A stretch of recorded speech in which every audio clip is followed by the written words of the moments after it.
Hi, my name is Gautam, and I actually stay in Malkajgiri itself. Like, I had this back pain. It's been 1.5 years. I have tried many treatments like chiropathy, oil massage, physiotherapy especially, but it didn't work out as much like what I expected. I strongly suggest homeopathy. You people can carry on with the homeopathy. Area Malkajgiri, and doctor name is like Nagesharao, and the clinic name is Neocare Homeopathy. ఓం శ్రీ మహాగణాధిపతయే నమః. ఓం శ్రీ మాత్రే నమః. ఓం శ్రీ గురుభ్యో నమః. మనకి జ్యోతిష్యంలో తేదీ, సమయం, ఊరు మూడిటిని కలిపి జాతక చక్రం వేస్తే దానిని జన్మకుండలి అంటారు. ఈ జన్మకుండలి 12 గళ్ళతో ఉంటుంది. ఈ 12 గళ్ళనే 12 రాశులు అంటారు. అవి వరుసగా మేషం, వృషభం, మిథునం, కర్కాటకం, సింహం, కన్య, తుల, వృశ్చికం, ధనుస్సు, మకరం, కుంభం, మేనం. ఈ 12 రాశుల్ని 9 గ్రహాలు పాలిస్తాయి.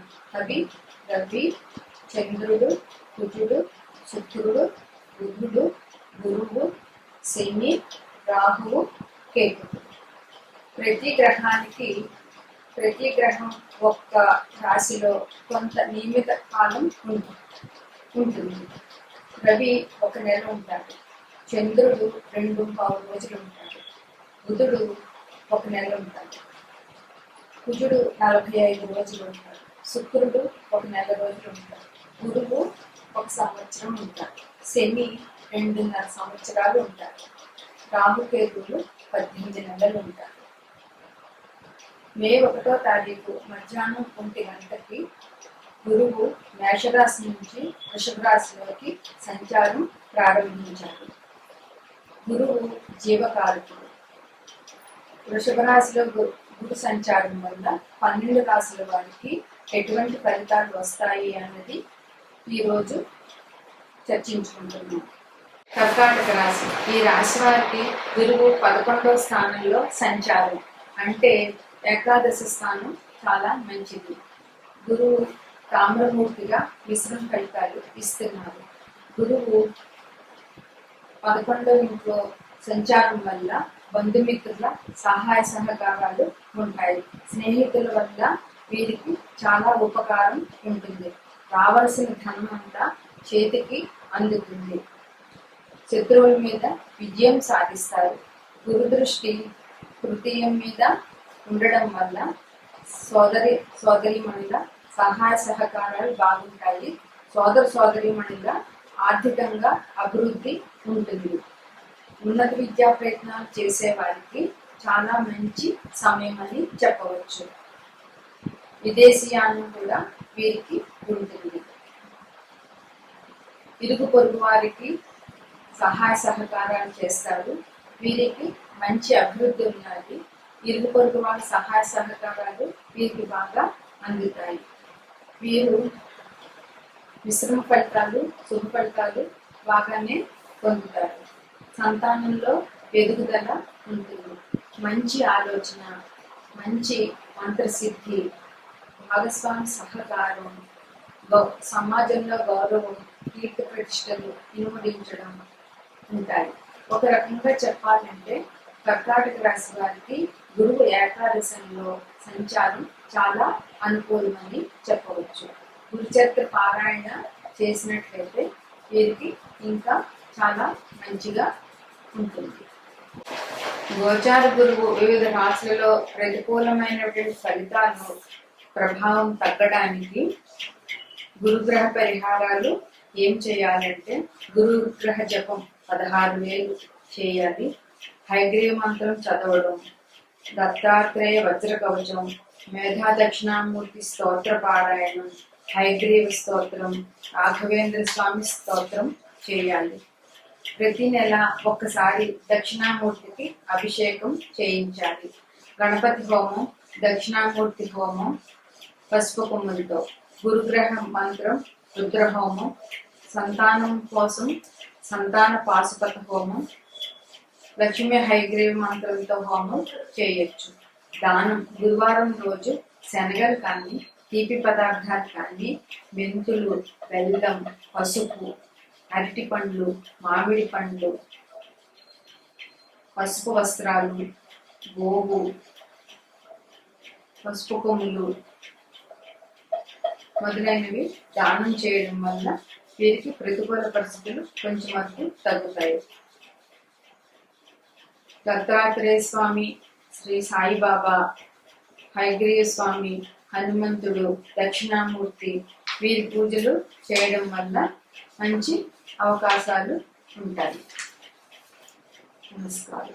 ఇప్పుడు వృషభ రాశి. వృషభ రాశిలో గురు సంచారం అంటే జన్మరాశిలో గురు సంచారం అని చెప్పవచ్చు. వృషభ రాశిలో గురువు రజతమూర్తిగా సంచారం చేస్తున్నారు. దీనివల్ల వీరికి శుభ ఫలితాలు ఇస్తారు. కానీ వీరికి కొద్దిగా అనారోగ్య సమస్యలు ఉండొచ్చు. ఆత్మవిశ్వాసం పెరుగుతుంది, మనోబలం పెరుగుతుంది. శరీరంలో నరాలకు సంబంధించిన అనారోగ్యాలు, షుగరు లాంటి అనారోగ్యాలు కలిగే అవకాశం ఎక్కువగా ఉంది.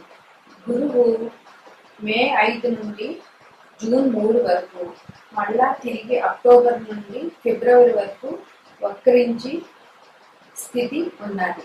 ఈ గురుడు వక్రించిన సమయంలో అనారోగ్యాలు, కొంచెం ప్రతికూలమైన పరిస్థితులు వీరికి జరుగుతాయి. ఆ టైంలో పేరు ప్రఖ్యాతులు తగ్గడము, నమ్మిన వారే ఇబ్బందులు కలిగజేయడము ఇలాంటి సమస్యలు వీరికి తలెత్తుతాయి. గురుని దృష్టి పంచమ స్థానం మీద ఉండడం వల్ల పిల్లలకి విషయంలో చాలా మంచి జరుగుతుంది. వీరికి పిల్లల సంతానం లేని వారికి సంతానం లభించుట, సంతానం ఉన్న వారికి వారి అభివృద్ధి జరుగుతుంది. భాగ్య దృష్టి, గురు భాగ్య దృష్టి వీరికి వృషభ రాశికి ఉండడం వల్ల తల్లిదండ్రుల నుంచి వచ్చే ఆస్తిపాస్తులు ఏమైనా ఉంటే అవి దొరుకుతాయి. గురువుల, పెద్దల ఆశీర్వాదాలు దొరుకుతాయి. దైవ కార్యాలు చేస్తారు. వీరు శనగలు దానం చేసినట్లయితే చాలా మంచిగా ఉంటుంది. వీరికి ఇల్లు, వాహనాలకి సంబంధించినటువంటి కార్యకలాపాలు జరిగే అవకాశం ఉన్నది. దైవ కార్యాల నిమిత్తం ఖర్చులు పెడతారు. తీర్థయాత్రలు చేస్తారు. గృహానికి సంబంధించిన మరమ్మతులు, వాహనాలకు సంబంధించిన ఖర్చులు వీరికి ఈ సంవత్సరం బాగా ఉంటాయి. గృహోపకరణాలకు సంబంధించిన వస్తువులు కూడా వీరు కొంటారు.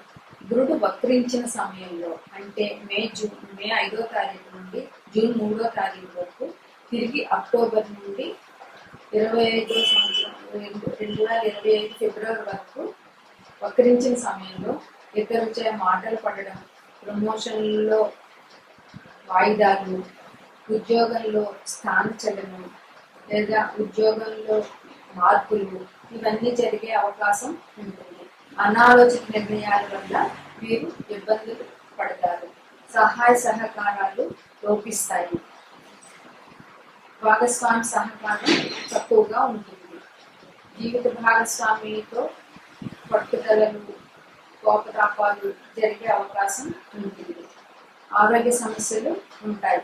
ఉద్యోగులకు డిప్యుటేషన్లు, ట్రాన్స్ఫర్లు జరిగే అవకాశం ఎక్కువగా ఉంది. గురుని దృష్టి చతుర్థం మీద పడడం వల్ల తల్లికి కానీ, తల్లికి సంబంధించిన బంధువులకు కానీ అనారోగ్యం కానీ, సమస్యలు కానీ తలెత్తే అవకాశం ఉన్నది.